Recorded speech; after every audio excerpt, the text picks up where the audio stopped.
क्या कभी आपने कुछ ऐसा महसूस किया है जिसे आप समझा नहीं पाए? ऐसा कुछ जो आपके साथ रह जाए, चाहे आप कितनी भी दूर चले जाएं या कितना भी समय बीत जाए। ये कहानी एक झील के पास बने एक घर की है। वो घर जो मेरी फैमिली ने गर्मियों की छुट्टियों के लिए किराए पर लिया था। ये एक शांत और आरामदायक छुट्टी होनी चाहिए थी, लेकिन जो हमें वहां मिला वो किसी को भी नहीं देखना चाहिए। मैंने ये कहानी पहले कभी नहीं सुनाई। मन में एक उम्मीद थी कि चुप रहने से शायद ये सब पीछे छूट जाएगा, लेकिन सच्चाई ये है, ऐसा नहीं हुआ और शायद कभी नहीं होगा। हम उस झील वाले घर पर एक बादलों से ढके दिन पहुंचे। घर पुराना था, लेकिन पहली नजर में आकर्षक लगा। दीवारों पर सफेद पेंट उखड़ रहा था, लकड़ी का एक पुराना बरामदा था और एक छोटा सा घाट झील तक फैला हुआ था। मेरी छोटी बहन एली ने तुरंत झील की ओर दौड़ लगाई, हंसते हुए पत्थर फेंकने लगी। ये तो बिल्कुल परफेक्ट है, मम्मी ने कहा मुस्कुराते हुए। लेकिन उस घर को देखते हुए मेरे मन में एक अजीब सा डर था। खिड़कियां अजीब तरीके से गहरी दिख रही थीं, जैसे अंदर कुछ छिपा हो। घर छोटा लेकिन आरामदायक था, कम से कम पहली नजर में तो ऐसा ही लगा। मैंने ऊपर की मंजिल पर एक कमरा चुना जो झील का नजारा देता था। पहली रात जब मैं सामान रख रही थी, तभी मैंने सुना एक फुसफुसाहट। पहले मुझे लगा कि ये एली होगी, शरारत कर रही है, लेकिन जब मैंने देखा तो वो नीचे मम्मी पापा के साथ टीवी देख रही थी। शायद हवा की आवाज है, मैंने खुद से कहा, लेकिन मेरे दिल में पता था कि ये सच नहीं था। वो आवाज बाहर से नहीं, बल्कि दीवारों के अंदर से आ रही थी। दूसरे दिन से ही एली का व्यवहार अजीब होने लगा। नाश्ते के समय वो खिड़की से बाहर देखती रही, शायद ही कुछ खाया। क्या हुआ बेटा? मम्मी ने पूछा। कुछ नहीं, एली ने कहा। फिर थोड़ी देर रुककर बोली, मेरा दोस्त कह रहा है कि आज बारिश होगी। कौन दोस्त? पापा ने चौंक कर पूछा। एली ने कोई जवाब नहीं दिया, बस मुस्कुराई। वो मुस्कान, वो बहुत अजीब थी, इतनी अजीब कि मेरी रूह कांप गई। जब एली झील के पास खेल रही थी, मैंने बाकी घर का पता लगाने का सोचा। बेसमेंट ठंडा और सीलन भरा था। वहां के कोने में एक भारी सा लकड़ी का दरवाजा था, जिस पर जंग लगा ताला था। शायद ये कोई पुराना स्टोर रूम होगा, पापा ने कहा, लेकिन मुझे ऐसा लगा जैसे उस दरवाजे के पीछे कुछ है, कुछ ऐसा जो हमें वहां नहीं देखना चाहता। उस रात मुझे सबसे डरावने सपने आए। मैंने झील को देखा, उसका पानी गहरा और ठहरा हुआ, जैसे अंतहीन। सपने में मैंने एली को घाट पर खड़े देखा। वो मेरी तरफ पीठ करके खड़ी थी। एली, मैंने आवाज लगाई, लेकिन उसने पलट कर नहीं देखा। जब मैं करीब पहुंची तो मैंने देखा वो एली नहीं थी, वो कुछ और था। उसकी त्वचा सफेद थी, आंखें खोखली और वो मुस्कान बिल्कुल भी इंसानी नहीं थी। मैं चीखते हुए जाग गई और कुछ पल के लिए मुझे लगा कि कमरे के कोने में कोई परछाई खड़ी थी। अगली सुबह एली और भी अजीब लग रही थी। एली, मैंने कहा उसके पास बैठते हुए, तुम्हारा दोस्त कौन है? उसने मेरी तरफ देखा।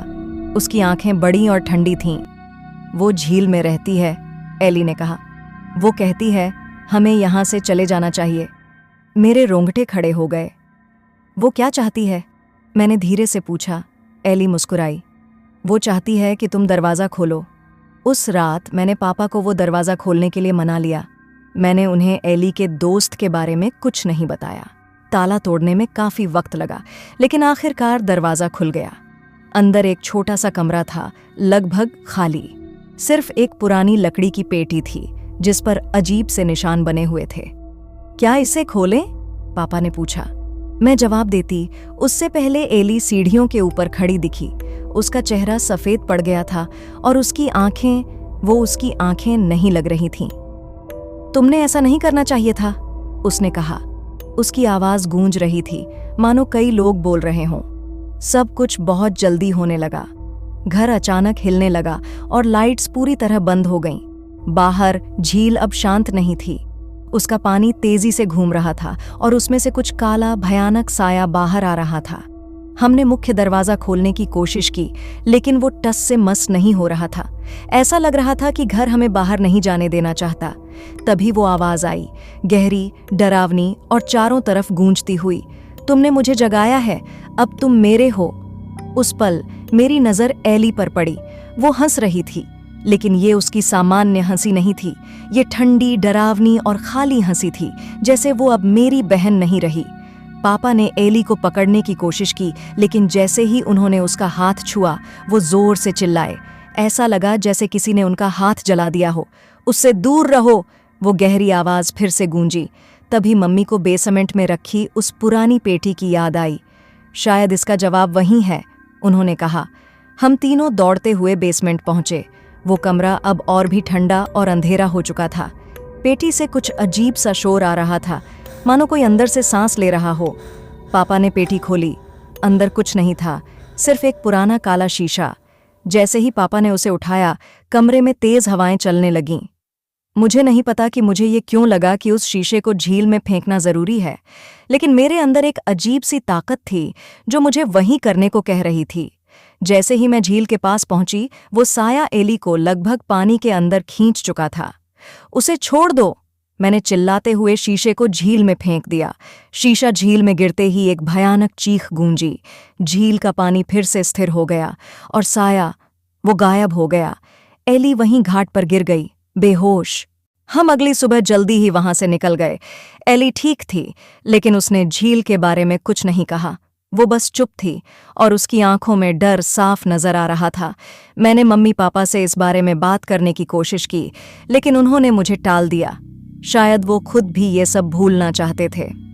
उस दिन के बाद मेरी जिंदगी कभी पहले जैसी नहीं रही। एली अब ठीक दिखती है, लेकिन कभी कभी जब हम पार्क में जाते हैं और वो झील को देखती है, तो मुझे उसकी आंखों में वही डरावना भाव नजर आता है। और मुझे अब भी रात में फुसफुसाहटें सुनाई देती हैं। अगर आप कभी किसी ऐसी जगह जाएं जो आपको गलत लगे, तो वहां मत रुकिए। कुछ जगहें सिर्फ जगह नहीं होती, वो आपको बुलाती हैं। और एक बार जब आप अंदर जाते हैं, वो आपको कभी जाने नहीं देती। झील हमेशा इंतजार करती है।